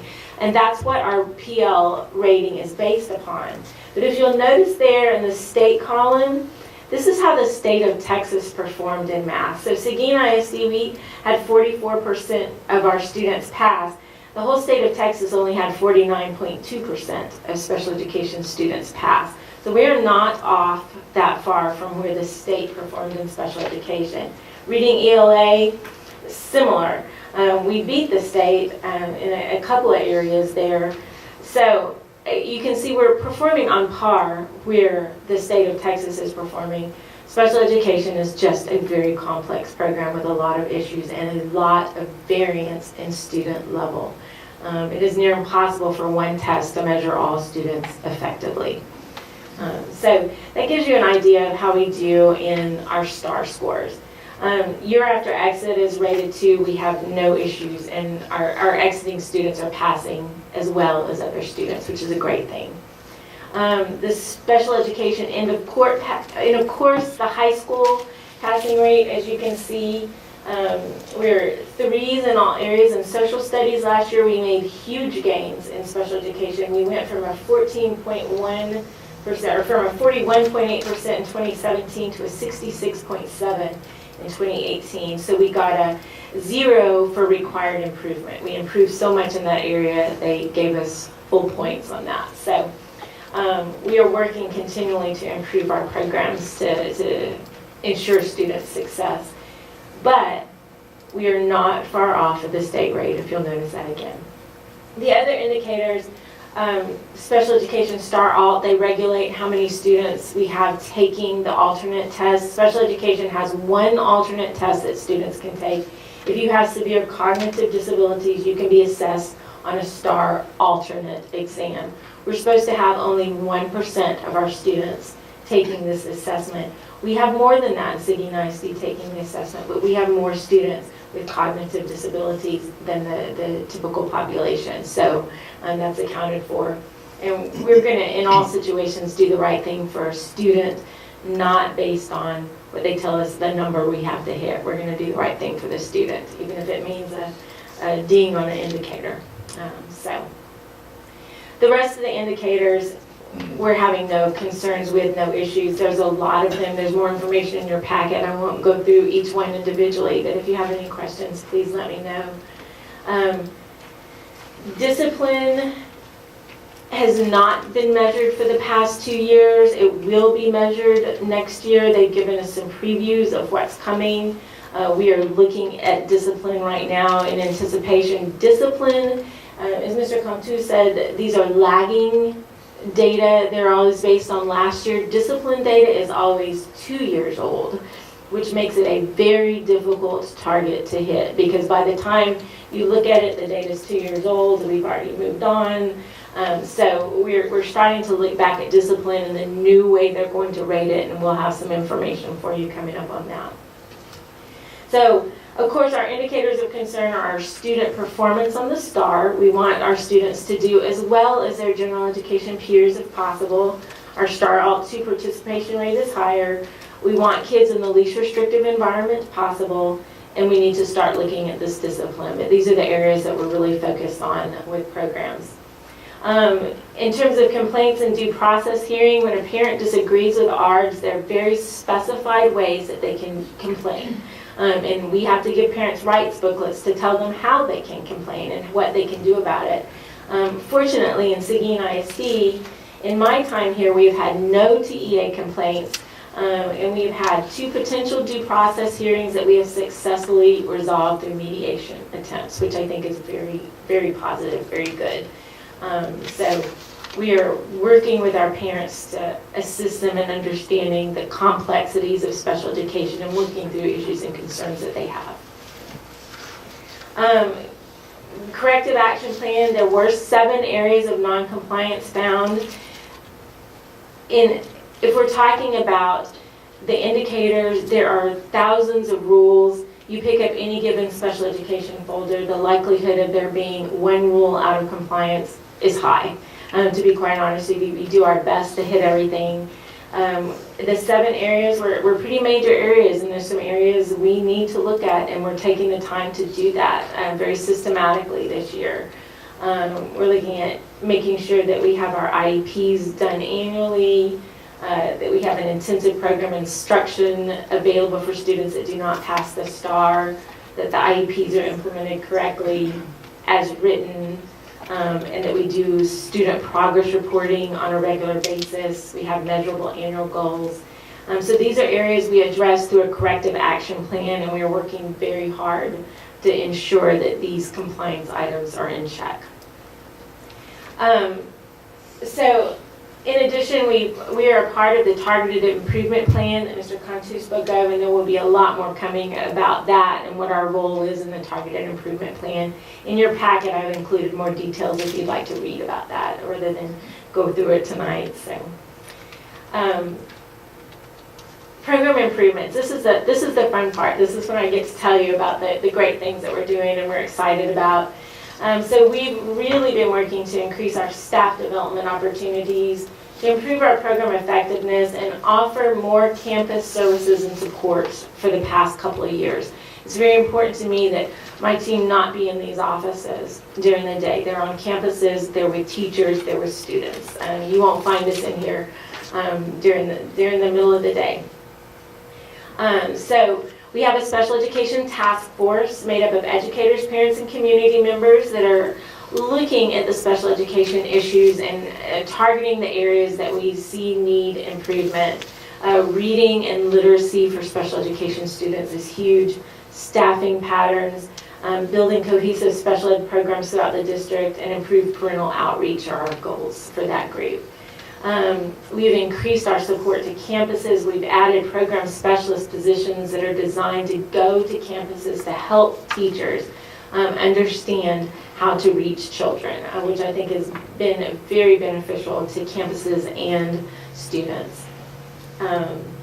We purchased a unique learning curriculum to offer support to the TEAC system for special education teachers to give them alternate resources. We've hired ARD facilitators to help with compliance issues, to complete these hundreds of ARD meetings that we have to do. And we're focusing more on what can we do on the campus level to assist teachers. We developed a level of support model to ensure cohesive services are provided to students throughout the district, that there's a matrix that we understand what kinds of supports are available to students, and everybody's on the same page with that. We developed a case manager notebook for all special ed teachers that walk them through all the duties and responsibilities of special education and what they have to do to serve students on a day-to-day basis, and the feedback has been wonderful on that from teachers. They appreciate the help and the support, and this also serves as a program monitoring tool for our administrators. We've increased our staff development. We hold meetings twice a month to focus on special education issues, talking about instructional practices, compliance issues, whatever needs a teacher may have. So we're really focused on getting information to our teachers, building capacity to build great programs. Parental engagement opportunities. We have a wonderful Halloween Fun Fest that our students with disabilities, it's designed for kids who can't go trick-or-treating, who can't go to typical events. Our parents have found it to be very beneficial. We did a service agency and support fair where parents could come to one place to get information on all the different resources available in our community that they might need for their child. It was a very big success this year. We're very pleased to do that, and we'll continue to do it in the future. We have the Seguin Works Transition Program this year, which is a program for our students who are 18. Remember, special ed students can stay till they're 22. Typically, developing 18-year-olds aren't in school anymore. So what we're focusing on is work and transition to work and adult living. What does that child need, and student, really not a child anymore, what does that young adult need to make it in the world, to be as independent as possible? This is a wonderful program that's really meeting the needs of a lot of our kiddos. We never want to graduate a student to the couch. We want to graduate them to the world of work, whatever level of work that child can participate in.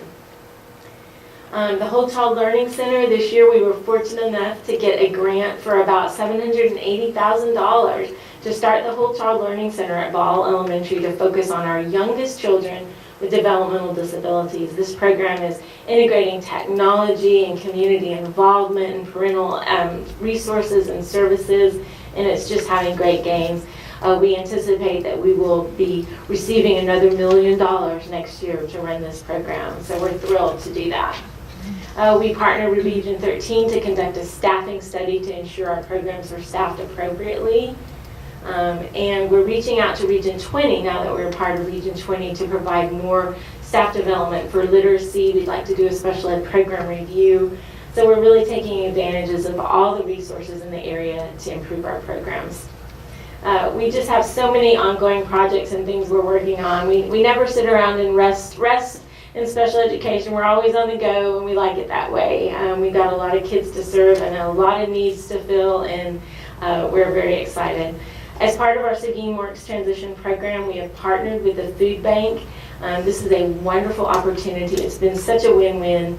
Every 2 weeks, the food bank drops a considerable amount of food here in our parking lot. Our 18 to 22-year-old students come, they learn how, we tell them we're going to serve 200 families today. We got 800 pounds of potatoes. How many pounds of potatoes can we give to each family? They figure out how to parcel out the food, they sort it, they package it, and then we deliver the food. We have served probably from 200 to 250 families a week for the past 5 weeks with food in Seguin ISD. Our kids are learning, they're developing job skills, and we're giving back to the community, so we're very proud of that. So I'm pleased to serve you as your special education director. I'm proud of my team.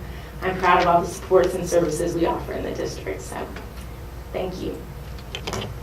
Any questions? I have a couple, so I'm just to kind of straighten things out in my head. So what is the process that's used for students to be brought forth for the services? So it's a referral process. You can be referred by your teacher or by your parent. Once they're referred to campus, we fill out a packet of information that gives us an idea of what type of disability we suspect. And then we have staff that does extensive amounts of testing to determine if there's a disability. To qualify for special ed, you don't just have to have a disability, there has to be an educational need for services.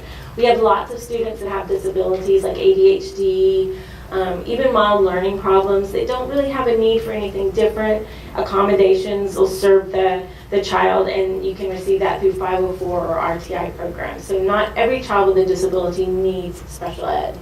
We take a lot of time to make sure we get the assessment piece right. All right. And the ARD process, does that include parents when they're Yes. Oh, it does. Parents are a required member of the ARD committee. So And if there's a parent that's a Spanish speaker, do we have a translator? we provide translation services, and we provide a tape of that ARD meeting or the materials translated into their native language. And it's not just Spanish. I've gone the extra mile to find Mandarin Chinese interpreters, Tagalog interpreters from the Philippines. We do what we can to ensure our parents understand the process because it's complex.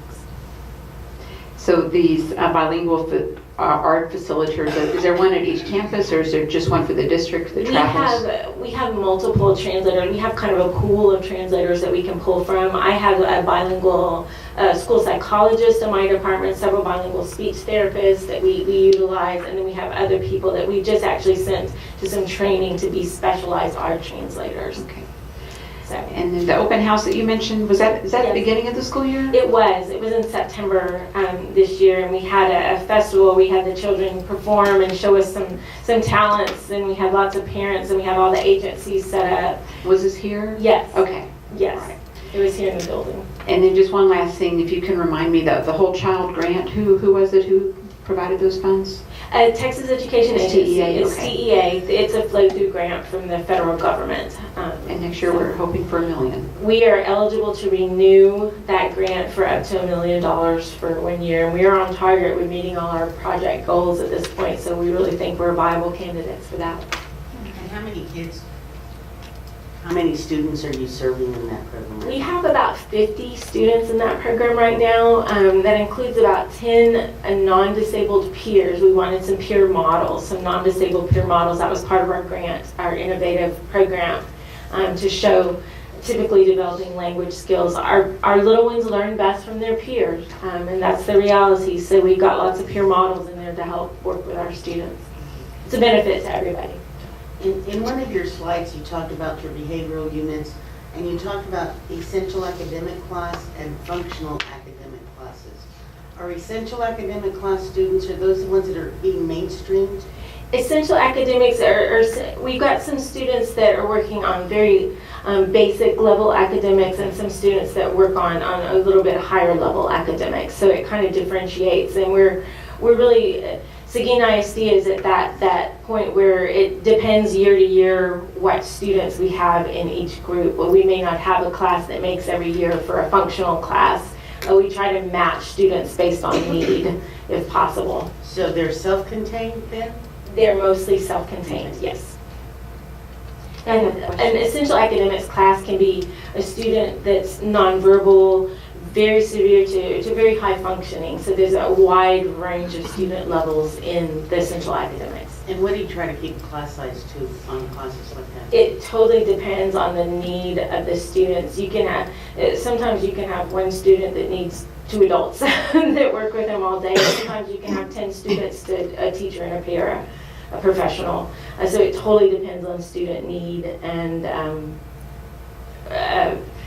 there's a lot of variability, toileting ability, things like that. And because the amount of students vary from year to year on that, does every campus have one of these? No, we focus, these are what's called magnet units. TEA allows us to create magnet units, focus units, where they say it's financially unfeasible to create a unit at every campus. So we pool our students. Like you do the behavioral management. Right, exactly. I had a quick question, a couple questions actually. Okay, go ahead. One of them is I noticed in the package information that the federal government has mandated that we take steps to find any students who should be identified Yes. for SPD and eligible, but we're not because of the TEA.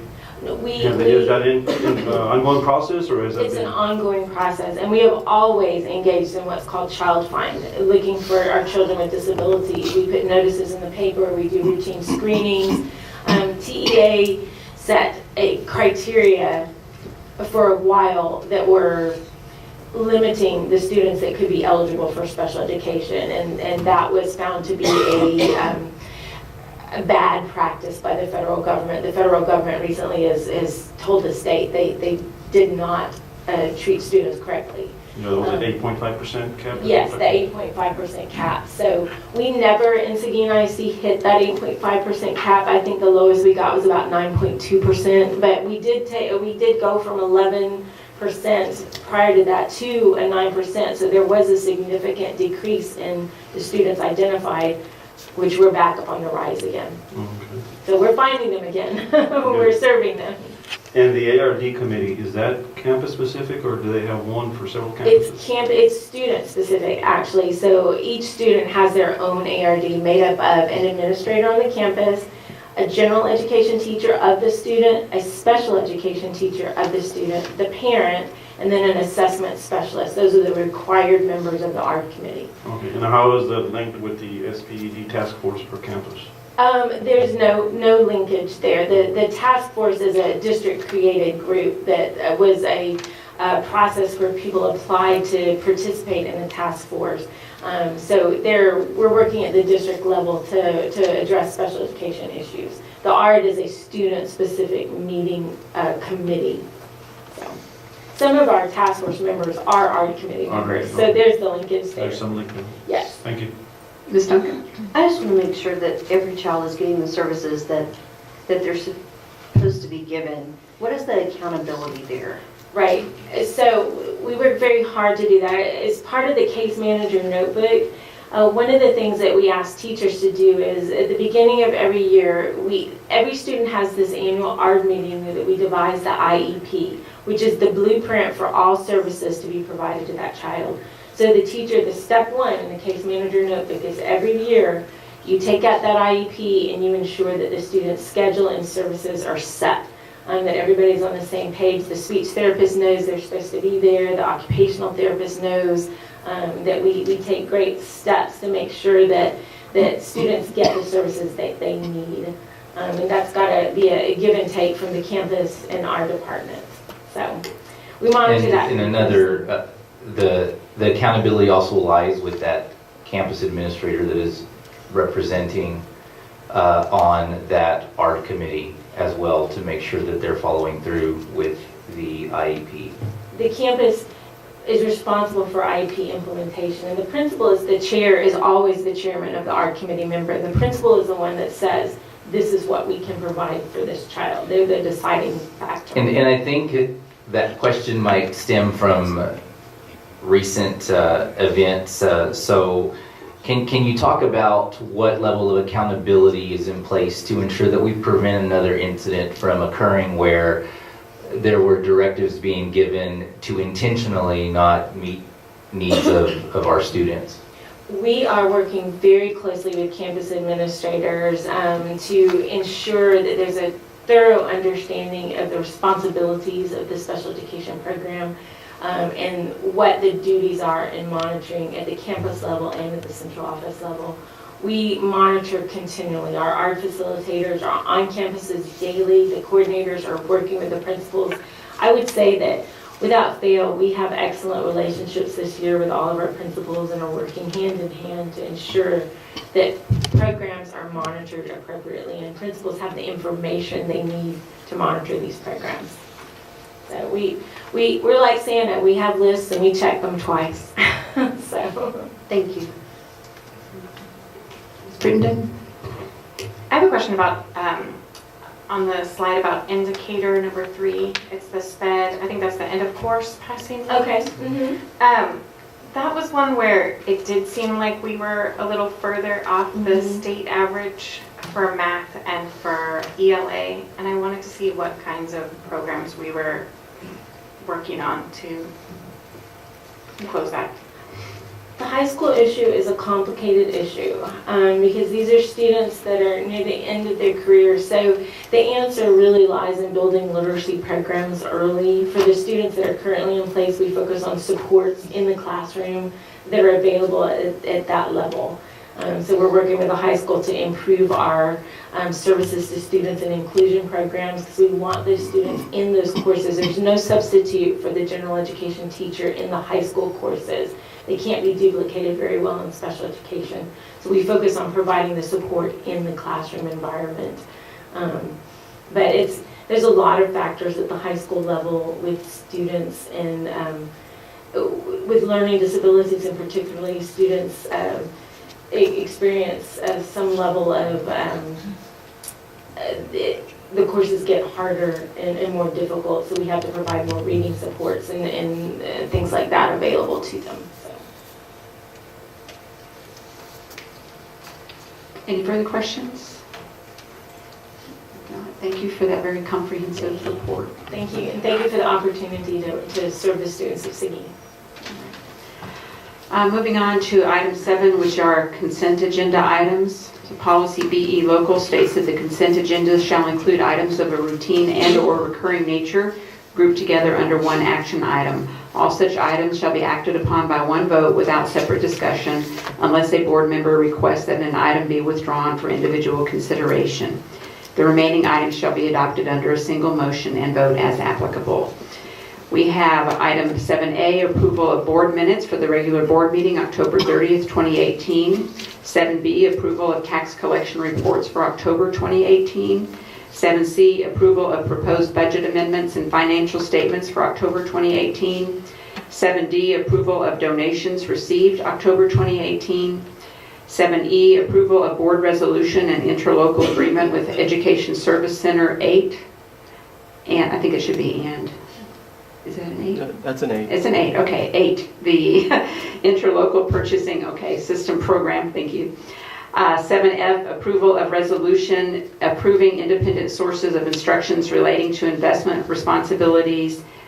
7G, adoption of a resolution stating review of investment policy and designation of investment officers. And 7H, consideration of approval of certified appraisers for 2018-2019. Would any of the board members like to see one of those items pulled? If not, do I hear a motion for approval?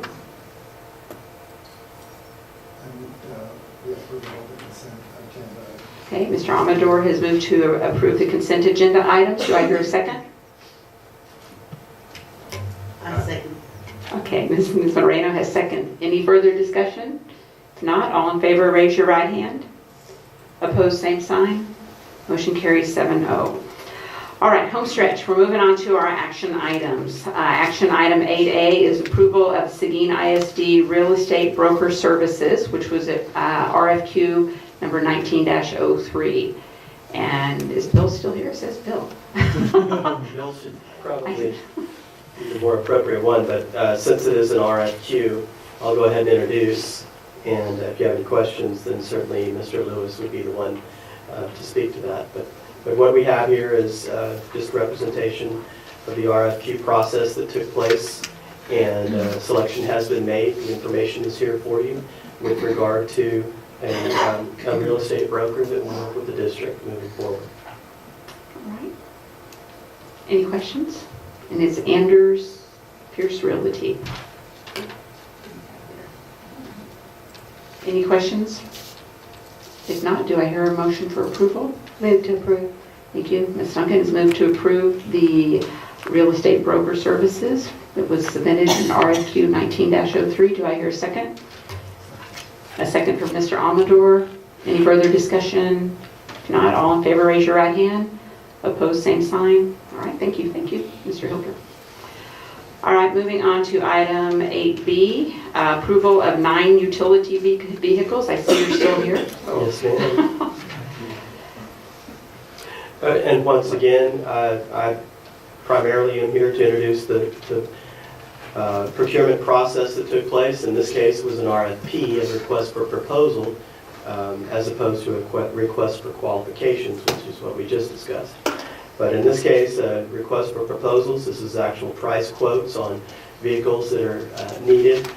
And a portion of this will be funded by a previously authorized assignment of fund balance. And you'll note that under the budget impact information, $200,000.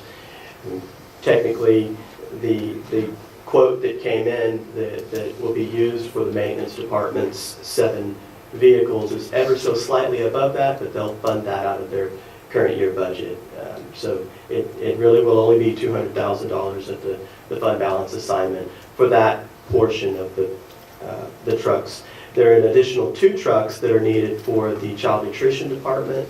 And so all of this was spec'd out separately and bid on separately by the vendors.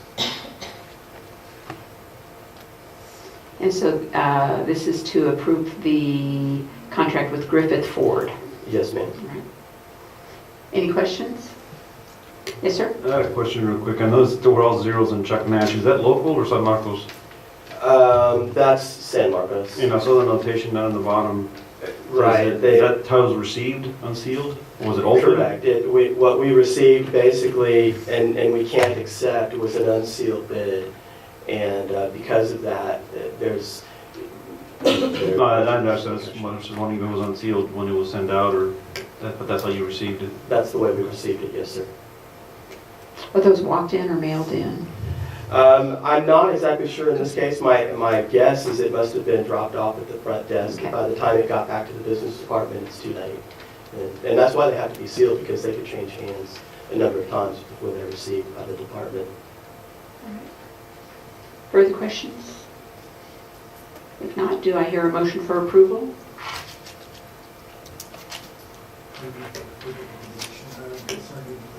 Okay. Mr. Amador has made a motion to approve the 9 utility vehicles from RFP 19-04. Do I hear a second? Second. Second from Ms. Duncan. Any further discussion? If not, all in favor, raise your right hand. Opposed, same sign. All right, thank you. Thank you. All right, moving on to item C, consideration and approval of the resolution to consider alternative graduation requirements. Mr. Schmidt.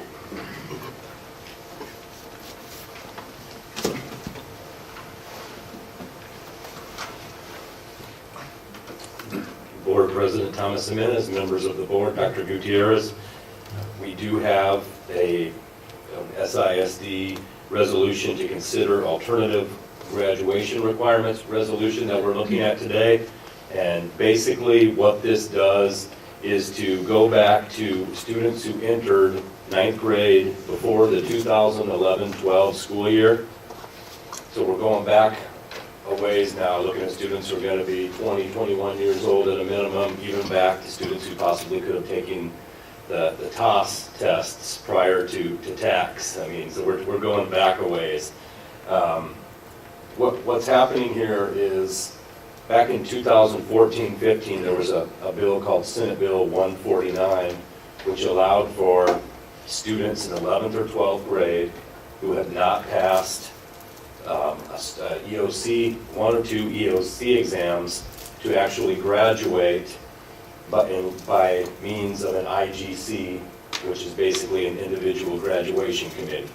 So this is going back 2 years prior to that. If you look at the kids that would have been in 11th grade or 12th grade 2014-15, we're now taking that same 9th grade cohort basically, or that same kids that would have been 9th graders prior to 2011-12, saying that where we are now, if we have a student that did not pass a tax test, that we are going to basically allow that student to have the opportunity to get a diploma, basically 8 years later, going back, if you kind of look at all of the dates, once again, with an IGC, we would have a group that would be, if we can find the teacher at the time, we would also work with the principal, we would work with the department coordinator, that sort of committee, be able to look at the student's records, and if the student met one of 7 criteria,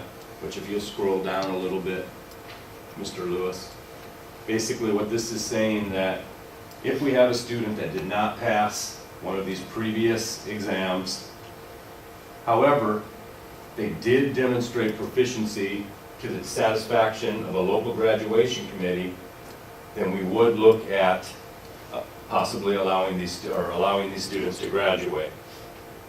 There's 7 different things that we take a look at. It says proficiency shall be established through 1 or more of the following factors. If you take a look at 1, it talks about the individual's grade in each course. It talks about scores, looking at the scores on the assessments. Did a student take the assessment more than once? Did they have growth? Were they close? Number 3, did the student participate in remediation? Did they take tutoring, tutorials, everything that we do to try to help? We'll take a look at the student's transcript. Basically, we're saying that if the student passed all of the classes associated with that test, but did not pass that one test, they would still have the opportunity to graduate based on the transcript, because of the passing grades. This really looks at the fact that we don't love the idea of allowing one day, one assessment to stop a student from receiving a diploma. We do have students out there right now that are working, that entered the world of work. They've worked on in various jobs, they have careers. Basically, this is kind of giving them a chance to get that diploma.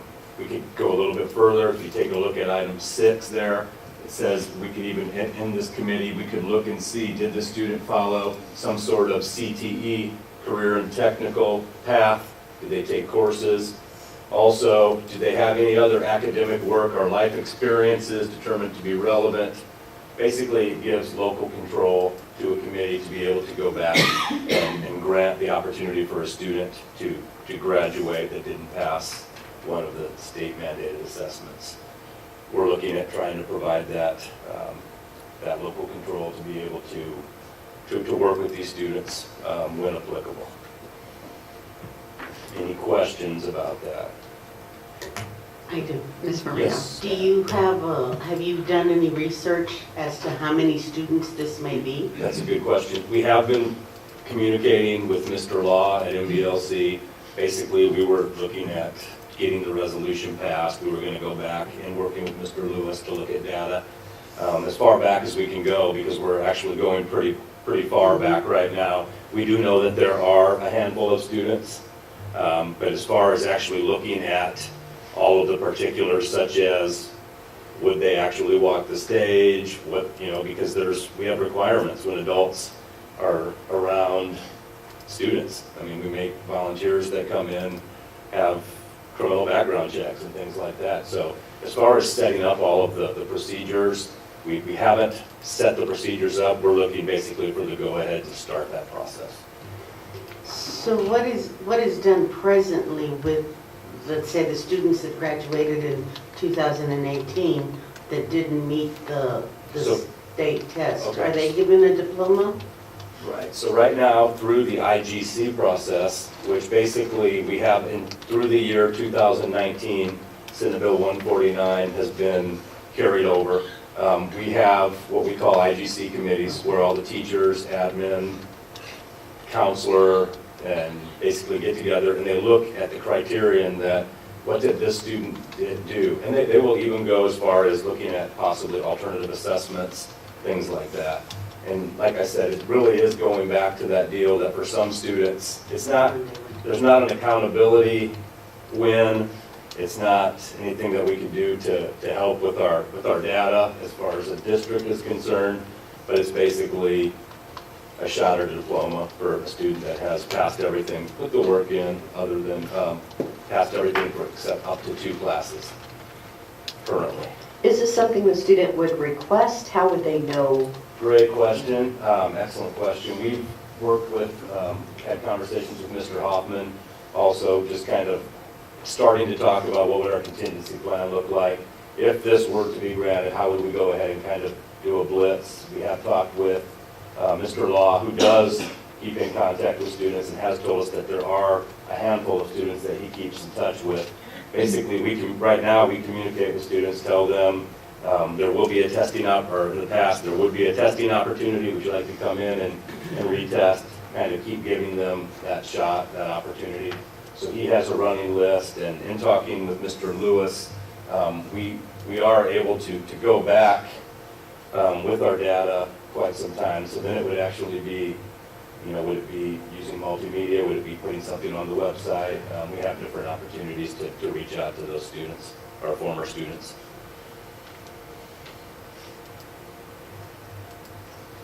This graduation committee, how's that going to be put together? Who will be on the local graduation committee? So we would have, and like I said, this could be tricky because depending on how long ago that teacher might not, the student's teacher may not be there. So we would end up going with a current teacher. We would go with the current administrator from the school. We would also go with a counselor if possible. We would build a committee of, the student is an adult, so there wouldn't be a parent there at this time. Like, we do sometimes these days, or in students that are currently in this situation. So we would put together a community of it'd be 3 or more. Okay. Are there any costs associated with the process? As far as cost, no. I mean, printing some sort of a diploma, like I said, we just have to talk about what that's going to look like, because right now, the education code does say that they would get a diploma. So it's a sheet of heavy-duty paper. But other than that, I mean, there really isn't just the time associated with trying to reach out to all the students. So we could kind of try to cast a net for students. Thank you. Yes, ma'am. Is this something new that's just come down the pipeline from TEA? Yeah, this is it's new. This one just came across. I want to say that, I mean, it was this year, so I think what they're doing, like I said, they're going back and they're taking a look. They're grabbing that same group of students and they're doing it, tying it to Senate Bill 149, which has existed since 2014-15. They're just going back a little bit further. I'm just curious how you're going to get to these kids from 2011, 12, yeah. Right. And like I said, we still do have some data, and I think it would be the sort of thing where we can do the best job that we could, you can do as much as you can do, I think. Any further questions? If not, do I hear a motion for approval?